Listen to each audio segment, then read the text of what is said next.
Hey guys, it's Savannah with Echo Fine Properties, and today I wanted to tackle one of the questions that confuses most first-time home buyers, and that's what is an escrow deposit, where does it go, and why does it matter so much? So number one, in simple terms, an escrow deposit is earnest money deposit. It's given in good faith to show that the buyer is serious about buying the home.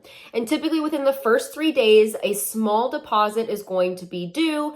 And then once you get past the inspection period, the larger portion is done. So smaller might mean if you're in a finance buyer, I typically tell them your total escrow is probably going to be 3 to 5%. So maybe you do 1% up front and the remaining 2 after the inspection period. If you're a cash buyer, typically your earnest money deposit is going to be around 5 to 10% of the purchase price. Again, you might choose to do 5% up front and the remaining 5 after the inspection period, or however you decide to divvy that up. But typically a smaller portion is paid within those first 3 days, and then the larger portion is paid once you know you're moving forward past the inspection. Now, one of the key things to clarify when talking about an escrow deposit is this is not additional money on top of your closing costs. This is already money you are planning on taking to the table when going to purchase a property, whether it be your down payment or closing costs. And that money is just being held at a title agent's escrow account or a real estate agent's escrow account until closing,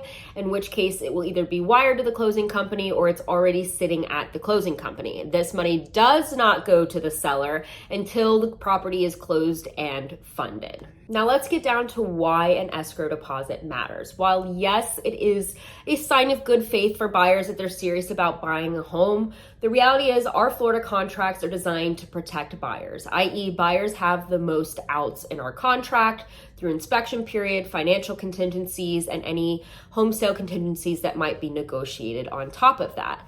But really, once a seller signs, they have no outs unless a buyer provides them with a release and cancellation. So their only protection in the contract is the escrow deposit. Should the buyer decide to default outside of their contingencies, the seller has a right to go after that deposit money. So all in all, escrow deposit, super easy, 3 to 5% of the purchase price if you're a finance buyer, 5 to 10% if you're cash typically.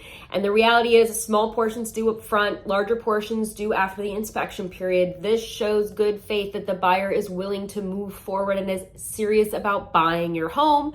And this deposit is designed to protect the seller should the buyer decide to default on a deal. If you have any other questions about the purchase process here in South Florida, please feel free to leave me a comment, give me a call, shoot me a message. However you want to get a hold of me, I'd be happy to help with your home search process.